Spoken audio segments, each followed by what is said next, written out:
Today we are going to look into 4 real Jinn stories. But before we start with the stories, let me explain what are jinns for the people that don't know or aren't sure what they are. Jinns were created and have been on Earth way before mankind. They are simply another species. Shaitan, Iblis, was the most pious worshipper among the jinn kind, before he disobeyed Allah subhanahu wa ta'ala and fell from favor. This life is a test for them, just like us. After the judgment day, they'll also be admitted in Jannah or be thrown in hell, depending on how they led their lives. We humans have been forbidden to get in contact with jinns, just like they were forbidden to come in contact with us. But as you know, there are humans who have broken this rule. There is also jinns who have done the same. And today we are going to talk about some of these instances, inshallah. Allahu Akbar.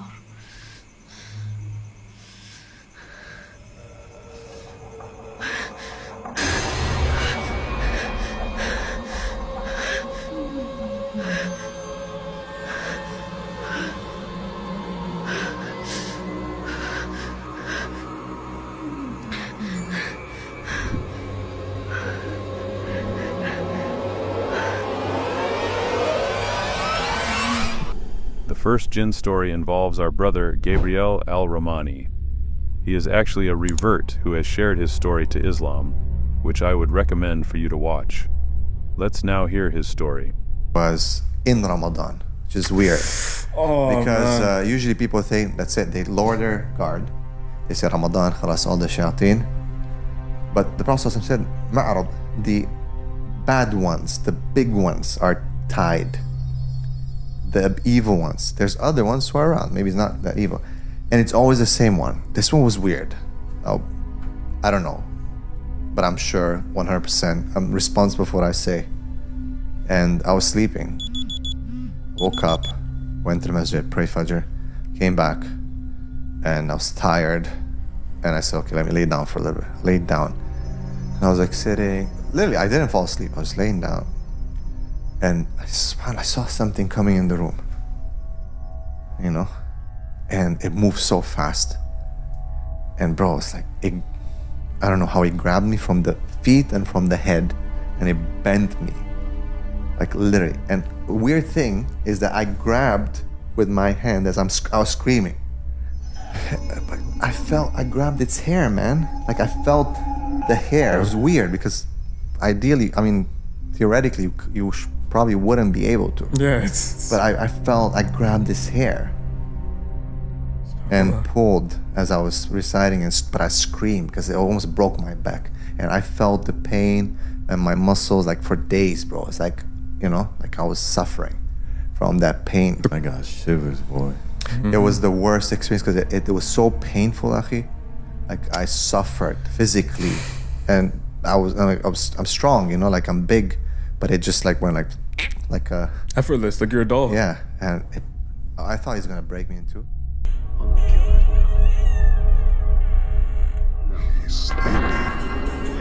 The second story will be shared by Sheikh Uthman.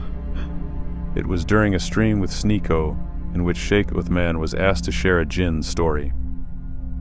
He was a little bit hesitant, but agreed at the end. We have another, what I really wanted to hear is your weirdest jinn story. And jinn, for other people watching, jinn is basically demonic, devilish. What is the weirdest jinn story that you have for us? And I'm sure in your time you must have plenty. I don't usually talk about these because it attracts them. One of the things that attracts jinn is when you talk about them, right? And I don't talk about like stories on YouTube or somebody else told me. Like, I'm only gonna talk about what I witnessed with my own eyes. And obviously I don't want to expose the family or the people that went through this, so I'm not gonna give any indication that would expose who they are. But in San Diego, I'm not talking about like some in Sudan or Oman or Pakistan. In San Diego right here, we had a family, and Musa knows who they are. They own the store. He's been to that store. He knows the family, so it's not like they were just some obscure people. Somebody who used to pray with us and so on. And he called us up and he said, you know, I have a situation with my wife, and I need you to recite some Quran on her, right? And I don't usually get involved in these things. Like, first thing you see in my schedule, I'm busy in a day and night. We got things going on at work, kids, homeschooling, family, work, actual work, and then dawah for the sake of Allah, and teaching and researching and reading. So I'm like, look, bro, you want to read some Quran, just you go read some Quran on her. I'm good. I don't do this kind of thing. He's a really good brother. We knew he was, and he was like, look, I wouldn't ask you unless this was the, So I was like, what's going on? He was like, there's some situation. I told him, I'll tell you what. You know what? If there's something, go see a mental health professional. Probably some kind of chemical imbalance, this and this.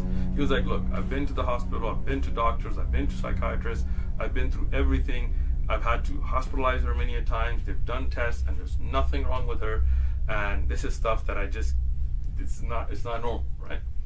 I was like, all right, tell me, like, just come over and then I'll tell you. I was like, all right. So one of our imams in the masjid, Sheikh Abdul Qadir, you met with him, right? So I called him up. He's a hafiz. He's memorized the whole Quran. I said, hey, look, this brother, he's a good brother. He's got the situation. You don't mind? Let's go read some Quran. It's probably nothing, but let's go do it. For the sake of Allah. No money, nothing. And the brother was like, sure. Let's go do it. I said, all right. We went to his house. When he got to his house, he was outside and said, look, let me talk to you. I said, all right, tell me what's going on. I said, look, I married my wife. I'm not going to mention the name of the country, but from another country, and she was raised in a very traditional village, and very doesn't speak English well. Only been here a couple of years. Moroccan? Not going to mention the name of the country. Not going to let you guess at it. Not Moroccan, but okay. Not going to let you guess anymore, right? Okay. So, I don't want to give any indication that would give away who they are, right? So, I mean, Musa knows because, obviously he was involved in the family and things, but we've kept this very private, Yeah. So I went to their house and he told me, look, my wife just came to the US and then we have a store, and she started changing, and her hair started becoming shorter. She didn't cut it just started becoming shorter. Like, she was losing hair? No, it was shrinking. And it was rough. And he said, when I approach her in a marital way, her face looks different to me, and she acts like a man. I was like, what? It's some real stuff. This is it's a little bit You weird. met these people? Yeah, it's real stuff. I'm like, wait, like, is there something going on? And he's like, no. He goes, and she's become rough with, like, sometimes even during, she'll grab my neck, and then at times she'll push my kids around, walking around. What? Right? And these are people, I'm telling you, this is San Diego. It's not like some, So I'm like, I was thinking like this guy's just kind of whatever. He's out of it. I'm like, oh, whatever, right? And he's like, look, my wife's only been here a few years, and she doesn't even speak English, but she was sending texts to a woman that worked there, explicit text. And it spoke like they weren't from here, but it spoke proper English, like slang. No, there were things in there that people in the hood would blush, like slang. Right? And somebody You read the text? I did read the text. Bomba Kala. And there was like, I want to, with my, and your Yeah. words that aren't even like in a dictionary. Those are urban dictionary words. Right. That somebody who doesn't even speak English would no way understand or know. And they were written from a man's perspective. They were talking about, Yeah. I was like, dude, this is, and they were, and what happened is that employee came to him and said, hey, look, this is going on. And he was like, what? And he said, when I confronted my wife, she just got violent until she had to be hospitalized. She was throwing the kids around. So I'm like, all right, there's some marital issues going on. Maybe she's gone rainbow or something. I don't know, right? So I'm not trying to. It's all right. I was like, what do you want me to do? And he's like, can you read some Quran on her? I was like, all right. So Maybe she was taking steroids or something? all those thoughts were coming to my head.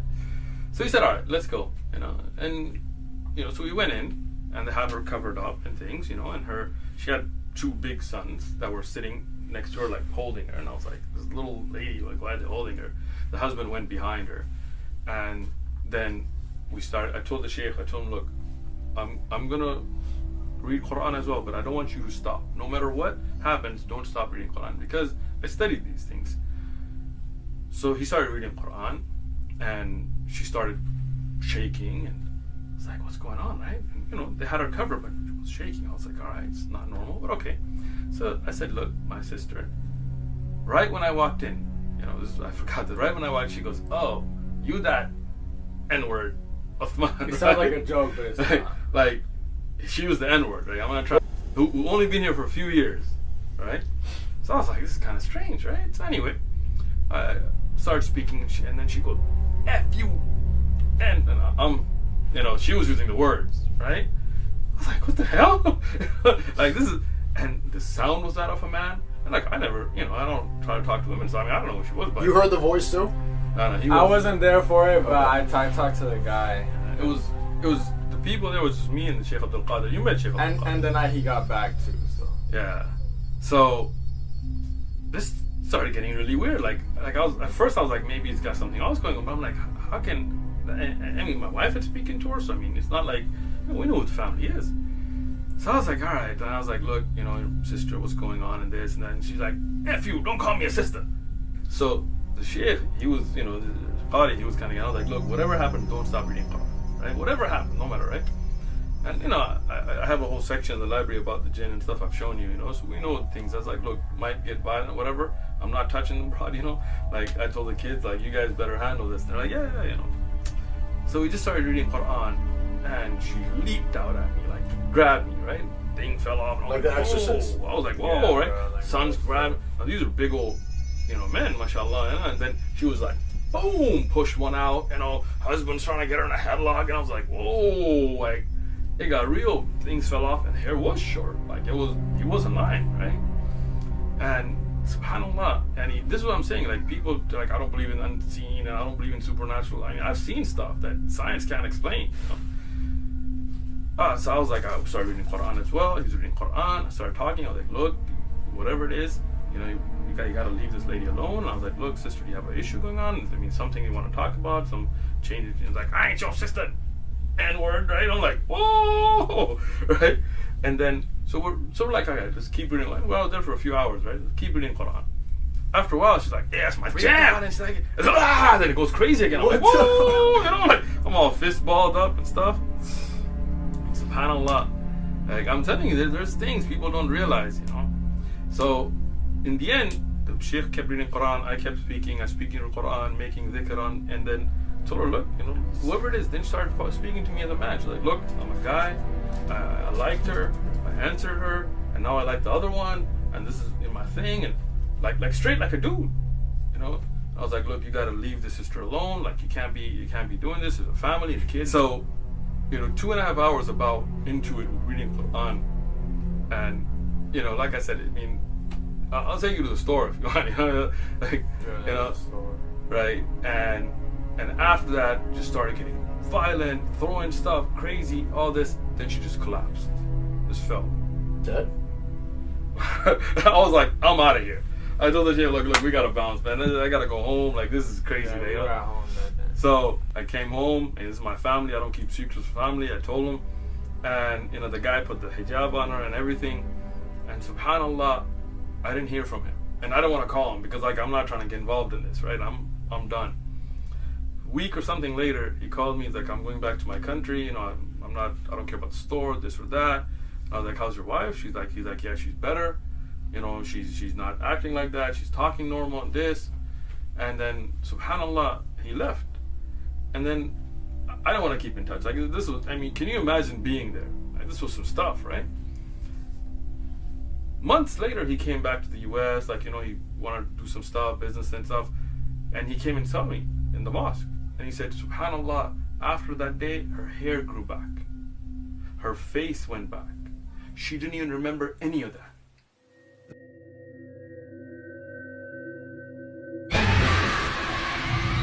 The third Jinn story involves a woman called Nora Takaka. She was a singer that performed in weddings, but this one wedding was different from the others. Let's hear her story from her words.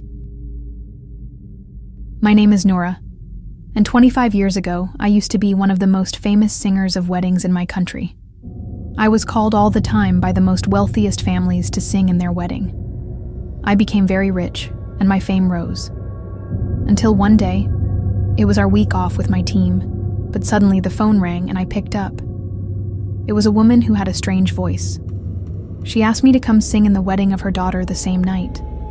I was about to refuse because it was my week off, but she said, I will pay double the price you ask. And seeing the huge amount of money I was going to make, I immediately accepted. Therefore, she gave me the address and hung up. I called all my team to convince them. They also wanted to rest, so they first hesitated. But after hearing about the amount of money we would make, they also accepted, and we took the car and left at night. During the whole trip, I felt a strange feeling in my heart, but I didn't say anything, and the address was very strange. It seemed to be in the middle of nowhere, so we found it hard to find our way, but we finally managed to get there. But once we arrived, we saw so many people outside. The music was loud, and the house was huge. We got out and entered the house. The people in there were dressed in a strange way, and the woman who spoke to me on the phone came to receive me, and I recognized her voice right away. She welcomed us. But when she kissed my cheek, I noticed her skin was hard like a stone, and her clothes were also strange. I kept trying to ignore the strange feeling inside me. She then showed us to our room where we could change and rest and prepare to perform. We got ready and went to perform, and once I started to sing more and more, people came. They started to dance in such a strange way that fear took over me, but I didn't let it show. I kept signing and my team kept performing until one of the girls of my team fainted and fell to the ground. And when I was about to ask what happened, a male from my team was staring in a shock. That's when I followed the direction of his gaze, and I saw the people who were dancing. They started to jump, and their feet were not human feet. They were animal goat feet, and I started to shake. I knew that if we showed our fear, they would not let us go, so I kept strong and told my team to act normal. I told them to keep going if we wanted to leave this place. So despite their fear, they all agreed, knowing it was the only choice we had. Upon noticing the girl of my team who fainted, one of them came to me and asked, "What happened?" I tried to contain my fear whilst looking at her. Staring into her eyes, I answered, "Nothing, it's just the fatigue. She just needs to rest a little." And we went to our resting room and carried the girl. Once in the resting room, the girl from my team woke up finally and screamed. She said, "Have you seen their feet? What are they?" And I told everyone.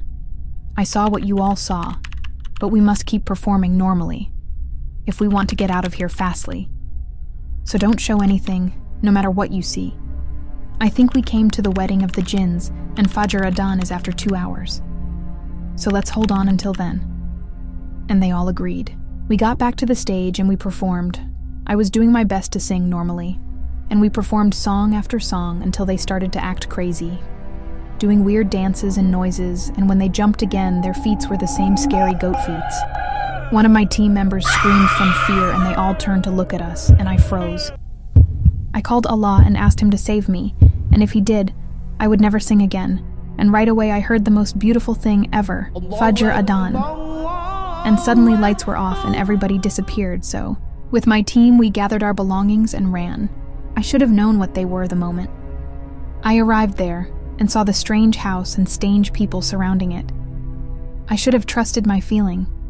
Or when the woman who kissed my cheek, her face was hard as a stone, which is not human at all. Or when they were attracted to music and a voice whispered in my ears, "Continue, I love your music. Don't stop singing." Or when they showed us our resting room that looked like nobody entered there since 100 years, judging by the old bed and the dust everywhere and the smell. But I still didn't want to believe until my eyes laid on their feet. We ran as fast as we could until we saw a man walking and he stared at us. We stared at him back. He thought we were jinns, and we thought he was a jinn, until he said, "What are you guys doing in this old abandoned house?" I didn't understood what he talked about until I turned and saw that the modern house full of lights we entered earlier was now an old house in ruins.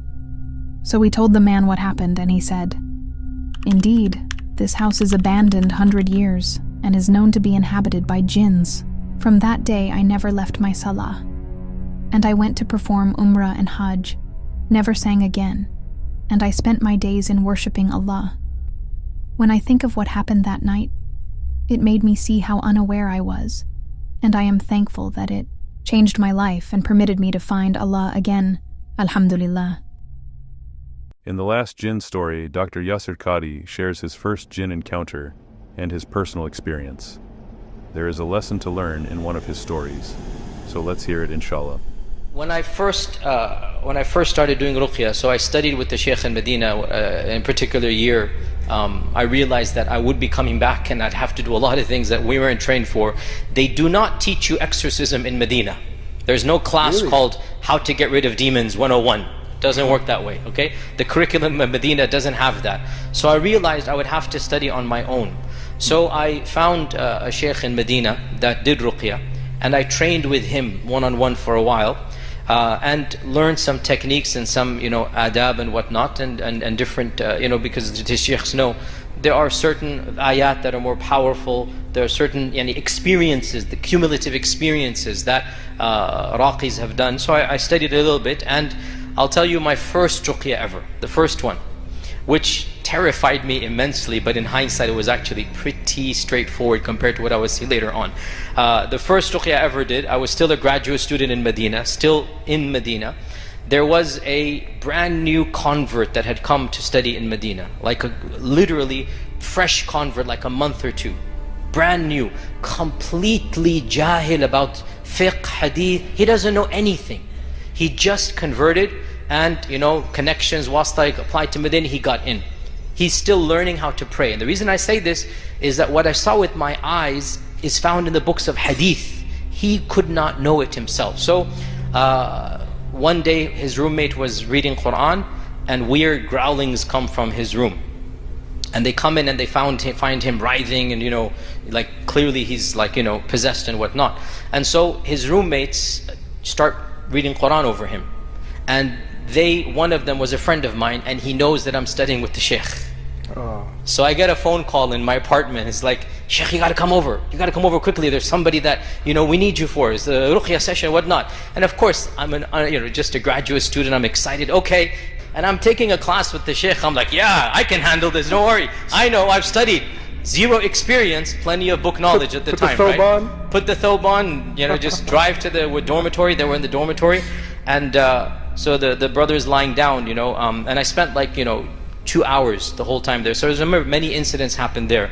Of the things is that when I first started reading Quran, subhanallah, again with my own eyes. It's a very thin brother, just wearing a thobe. When I started reciting, I could see the jinn moving up and down his body.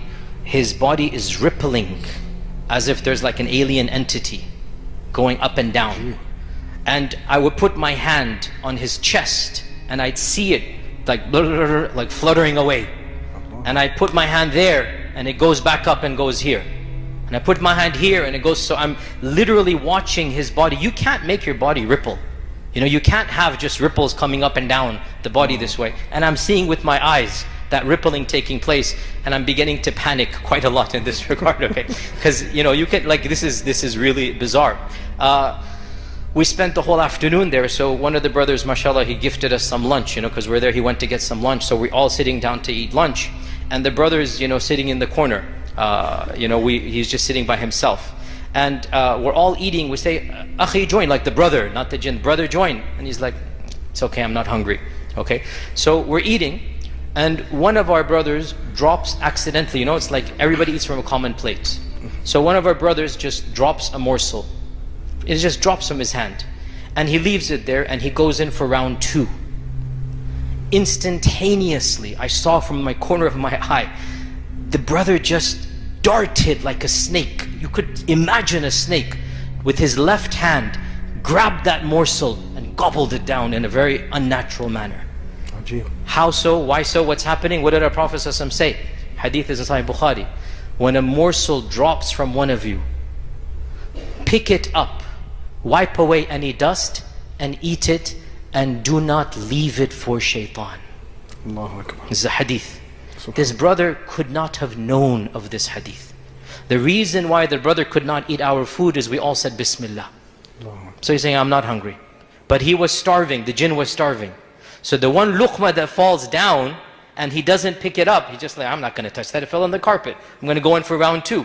That luqma, that morsel, was jumped on immediately and swallowed with the left hand. Again, this is a new convert, not knowing anything. I saw with my own eyes, just darting out and gobbling it down like that. And this is reinforcing our iman that the Prophet is speaking the truth. that we are, alhamdulillah, people of the correct faith.